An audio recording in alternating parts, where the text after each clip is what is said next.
नमस्कार दोस्तों, आज की इस रोमांचक कहानी में आप सभी का स्वागत है।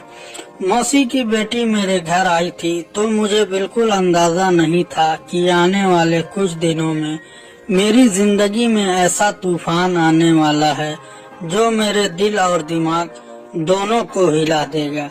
उसका नाम स्नेहा था। उम्र बस 21 साल, गोरा चिट्ठा रंग, बड़ी बड़ी आंखें और होठों पर वह हल्की सी मुस्कान जो सीधे दिल में उतर जाए।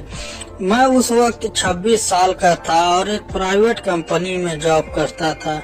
पापा अपने काम में व्यस्त, मम्मी पूरे दिन घर के काम में लगी रहती और मेरा ज्यादातर वक्त या तो दफ्तर में बीतता या अपने कमरे में।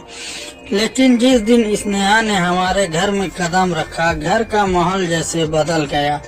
वह पढ़ाई के बहाने यहाँ आई थी क्योंकि बुआ कहती थी कि शहर में रहकर अच्छे कॉलेज में एडमिशन ले ले, लेकिन मुझे लगता था कि उसके आने के पीछे कोई और वजह भी थी, क्योंकि उसकी नजरें कई बार मुझ पर ऐसी ठहर जाती कि जैसे कुछ कहना चाहती हूँ।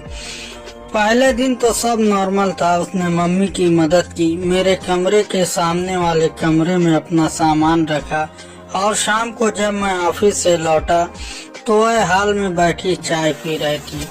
जैसे ही मैंने दरवाजा खोला उसकी नजरें मुझ पर पड़ी और वह हल्के से मुस्कुरा दी। मुझे नहीं पता क्यों, लेकिन उस मुस्कान ने मेरे सीने में कुछ अजीब सी हलचल पैदा कर दी। अगले दिन से मम्मी ने उसे घर के कामों में लगा दिया, लेकिन मैं नोटिस करने लगा कि जब भी मैं घर पर होता वह इधर उधर बहाने से मेरे आसपास ही घूमती। कभी पानी देने आना, कभी पूछना कि भैया आपको चाय बना कर दी, और मुझे भैया शब्द में भी एक अजीब सी शरारत महसूस होती। एक शाम ऑफिस से लौटकर मैं अपने कमरे में गया तो देखा वह वहाँ खड़ी मेरी अलमारी में कुछ ढूंढ रही थी। मैंने हैरानी से पूछा, तुम यहाँ क्या कर रही हो? वह थोड़ी घबरा गई, कुछ बोली नहीं, लेकिन उसकी आवाज में घबराहट साफ थी, जैसे वह कोई और चीज देख रही हो। मैं बस उसे देखता रहा और फिर बिना कुछ कहे कमरे से बाहर चला गया। लेकिन उस दिन के बाद जैसे हमारे बीच एक अजीब सा अनकहा रिश्ता बनने लगा। रात को मैं कमरे में बैठा लैपटॉप पर काम कर रहा था, तभी दरवाजा हल्का सा खुला और स्नेहा अंदर आई। उसके हाथ में एक प्लेट थी जिसमें कटा हुआ फल था। उसने कहा, आपने खाना नहीं खाया तो सोचा थोड़ा फल दे दूं। मैंने मुस्कुराकर थैंक यू कहा, लेकिन जब वह प्लेट देने के लिए झुकी तो उसके बाल मुझे हल्के से छू गए और उस पल मेरे भीतर कुछ पिघलने लगा। उसकी खुशबू, उसकी आंखों का वह धीमा सा ठहराव, सब कुछ मेरे होश उड़ा रहा था। अगले कुछ दिनों में यह सिलसिला और बढ़ता गया। कभी वह मेरी शर्ट प्रेस कर देती, कभी रात को दरवाजा खटखटा कर पूछती कि नींद नहीं आ रही है, और एक दिन तो हद हो गई जब मम्मी पापा किसी रिश्तेदारी में गए और घर में सिर्फ मैं और स्नेहा। तो दोपहर का वक्त था, बिजली चली गई, पंखा बंद और हवा थमी हुई। मैं अपने कमरे में लेटा हुआ था। वह आ गई, बोली, गर्मी लग रही है, मैं यहाँ बैठ जाऊँ? मैंने हाँ कहा।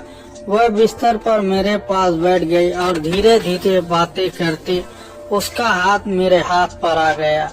मैं जानता था कि यह गलत है, लेकिन उस स्पर्श में ऐसी नरमी थी कि मैं खुद को रोक नहीं पाया। मैंने उसकी ओर देखा, उसकी सांसें तेज थी और अगले ही पल जैसे सब कुछ अपने आप हुआ। हमारे होठ एक दूसरे से मिल गए। बाहर का माहौल गर्म था, लेकिन कमरे के अंदर एक अजीब सी शांति थी।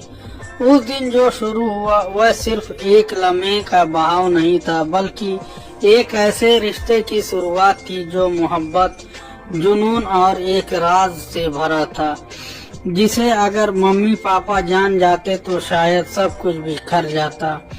उस दिन के बाद हमारे बीच जैसे कोई दीवार ही नहीं बची थी। मैं जानता था कि यह रिश्ता गलत है, समाज इसे कभी स्वीकार नहीं करेगा, लेकिन स्नेहा के साथ बिताए वह लम्हे मेरे लिए किसी नशे से कम नहीं थे। वह नशा जो एक बार चढ़ जाए तो उतारना नामुमकिन हो जाता है। अगले ही दिन जब मम्मी पापा लौटे तो हम दोनों ने जैसे कुछ हुआ ही नहीं ऐसा दिखाने की कोशिश की, लेकिन हमारी आंखों में जो चमक और होठों पर जो छुपी हुई मुस्कान थी, शायद वह सिर्फ हम ही पढ़ सकते थे। अब हमारे बीच एक अजीब सा खेल शुरू हो गया। दिन में हम बिल्कुल सामान्य रहते, लेकिन जैसे ही रात होती हम किसी ना किसी बहाने अकेले हो ही जाते। एक रात मैं अपने कमरे में किताब पढ़ रहा था, तभी हल्की सी दस्तक हुई। मैंने दरवाजा खोला तो सामने स्नेहा थी। उसने उंगली होठों पर रखी और चुपचाप अंदर आई और दरवाजा बंद कर दिया और बिना कुछ कहे मेरे गले लग गई। उसकी सांसें तेज थी और दिल जोर जोर से धड़क रहा था। मैंने भी उसे कसकर पकड़ लिया और उसने मेरे कान में फुसफुसा कर कहा, आज मैं खुद को रोक नहीं पाऊंगी। और सच में उस रात उसने खुद को पूरी तरह खो दिया। हमारे दिल ऐसे मिले जैसे बरसों से एक दूसरे के लिए तरस रहे हों। लेकिन इन सब के बीच मैं नोटिस कर रहा था कि कई बार उसकी आंखों में एक अजीब सी बेचैनी और डर झलकता था, जैसे वह मुझसे कुछ छुपा रही हो। एक दिन मैंने उससे पूछा, स्नेहा क्या बात है, तुम्हारे अंदर कोई डर है क्या? वह मुस्कुराई और बोली, अभी नहीं, सही वक्त आने पर सब बता दूंगी। मैं समझ नहीं पाया, लेकिन उसकी बातों ने मेरे मन में एक सवाल छोड़ दिया। वैसे ही दिन बीतते गए, लेकिन हमारा रिश्ता और गहरा होता गया। कभी हम किचन में अचानक अकेले होते और हाथ छू जाने पर बिजली सी दौड़ जाती। कभी टीवी देखते देखते वह धीरे धीरे पास आकर बैठ जाती और मेरा हाथ पकड़ लेती। और फिर एक रात मम्मी पापा को गांव जाना पड़ा 3 दिन के लिए। अब घर में बस मैं और स्नेहा थे। पहले दिन ही माहौल कुछ अलग था। दोपहर को उसने कहा, आज खाना हम दोनों साथ में बनाएंगे। और जैसे ही वह आटा गूंथ रही थी, उसका दुपट्टा फिसल कर नीचे गिर गया। मैंने उठाने के लिए हाथ बढ़ाया, लेकिन उसने अपने हाथों में मेरा हाथ थाम लिया। उसकी आंखों में एक ऐसी चुप्पी थी जो बहुत कुछ कह रही थी। उस पल हम दोनों के बीच का फासला खत्म हो गया। मैं आखिरी रात जब हम एक दूसरे की बाहों में थे, तभी उसने अचानक कहा, अगर मैं तुमसे कुछ कहूँ तो तुम मुझे छोड़ तो नहीं दोगे? मैंने हैरानी से उसे देखा। ऐसी क्या बात है? उसने एक गहरी सांस लिया और कहा, मैं यहाँ पढ़ाई के बहाने नहीं आई थी, मैं तुमसे मिलने आई थी। क्योंकि मैं पहले से ही, मेरी सांसें अटक गई। पहले से ही क्या? वह मेरी आंखों में देख रही थी, लेकिन उसके होठ खुलने से पहले ही हमारे कमरे के बाहर से मम्मी पापा के लौटने की आवाज आ गई। वह बात वहीं रुक गई, लेकिन मेरे मन में अब बेचैनी और बढ़ गई। मैं जानता था कि स्नेहा के पास कोई बड़ा राज है और शायद वही राज हमारी मोहब्बत को या तो और मजबूत करेगा या पूरी तरह तोड़ देगा। मम्मी पापा की आवाज सुनते ही स्नेहा एकदम से मुझसे दूर हटकर अपने आप को ठीक करने लगी और मैं भी जैसे होश में आ गया। लेकिन मेरे दिमाग में उसकी अधूरी बात बार बार गूंज रही थी। मैं पहले से ही, आखिर वह कहना क्या चाहती थी? उस रात बिस्तर पर लेटे लेटे मैं करवटें बदलता रहा। स्नेहा अपने कमरे में चली गई थी, लेकिन मुझे लग रहा था कि उसके पास कोई ऐसा सच है जिसे वह बताने से डर रही है। अगले दिन घर का माहौल सामान्य था, लेकिन हमारे बीच का माहौल अब अलग था। उसकी आंखों में अब भी वह पुरानी मोहब्बत और चाहत थी, लेकिन कहीं ना कहीं एक डर भी साफ दिख रहा था। शाम को जब मम्मी पापा टीवी देख रहे थे, मैं बाहर बालकनी में खड़ा था। तभी स्नेहा आई। उसके हाथों में कॉफी के 2 मग थे। उसने एक मग मेरे हाथ में दिया और धीमे से बोली, आज रात मुझे मिलना मेरे कमरे में। उसकी आवाज में एक गंभीरता थी जो पहले कभी नहीं सुनी थी। रात को जब सब सो गए, मैं दबे पांव उसके कमरे में गया।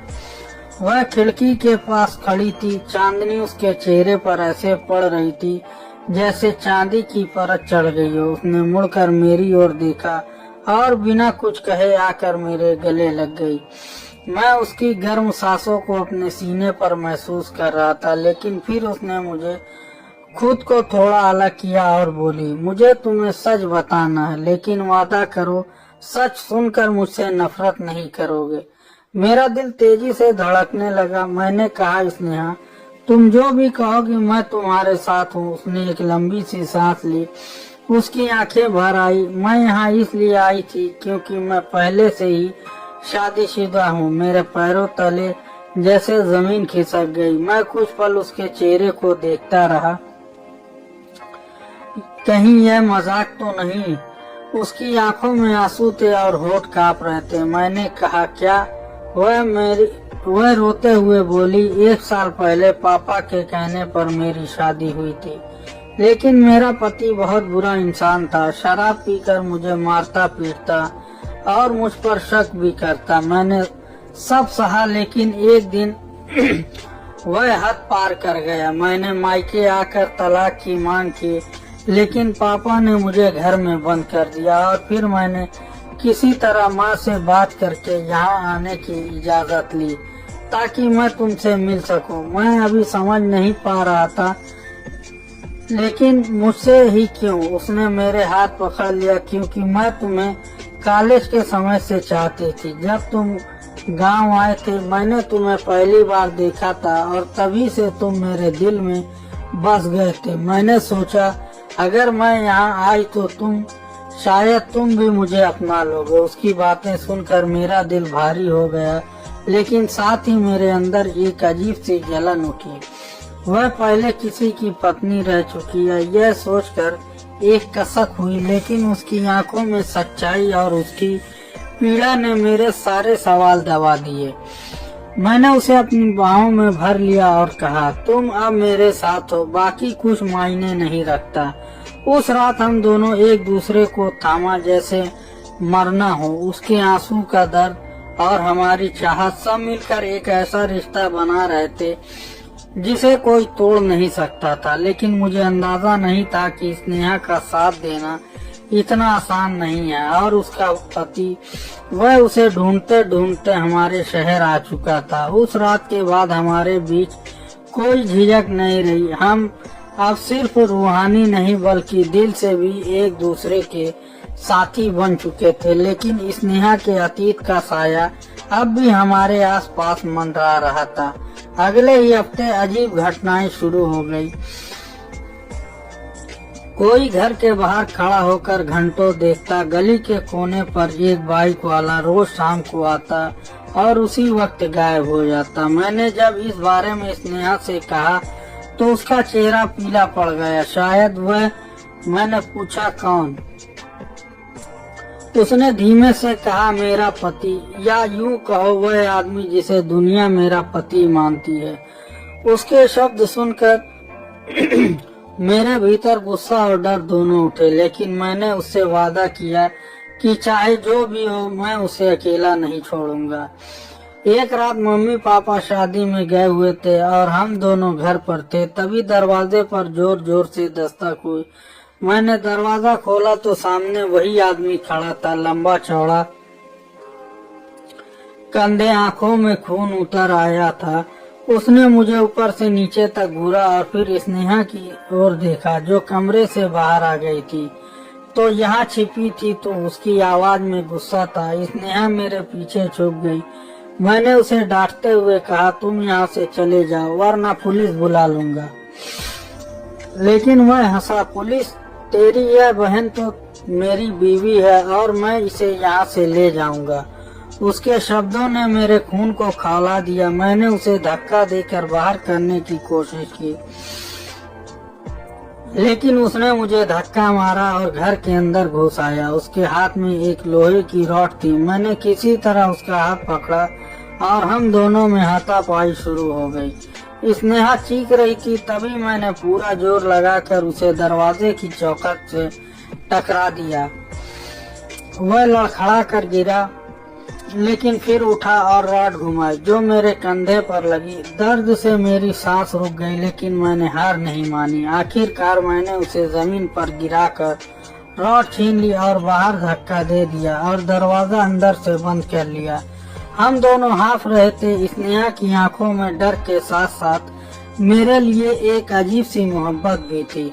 उस रात मैंने उसे अपनी बाहों में भर कर कहा, अब चाहे जो भी हो मैं तुम्हें कभी किसी को नहीं दूंगा। और फिर हमारी सांसें एक दूसरे में ऐसे घुल गई जैसे सारी दुनिया का डर और दर्द हमने इस लम्हे में भुला दिया। अगले दिन मैंने पुलिस में रिपोर्ट लिखवाई और स्नेहा का नाम साफ करवाने के लिए कानूनी प्रक्रिया शुरू कर दी। महीनों की जद्दोजहद के बाद उसका तलाक फाइनल हुआ।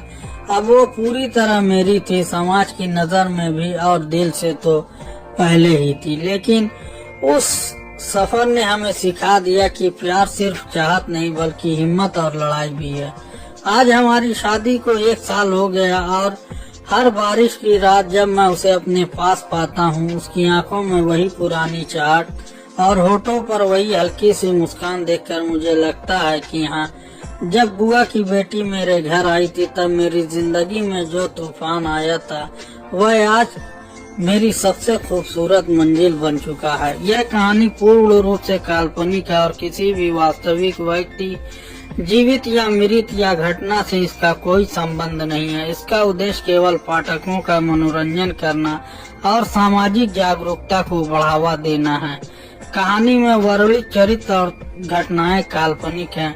तो दोस्तों, यह थी हमारी आज की कहानी। अगर आपको पसंद आए तो लाइक कर दें और हमारे चैनल को भी सब्सक्राइब कर लें। मिलते हैं अगली वीडियो में, तब तक के लिए धन्यवाद।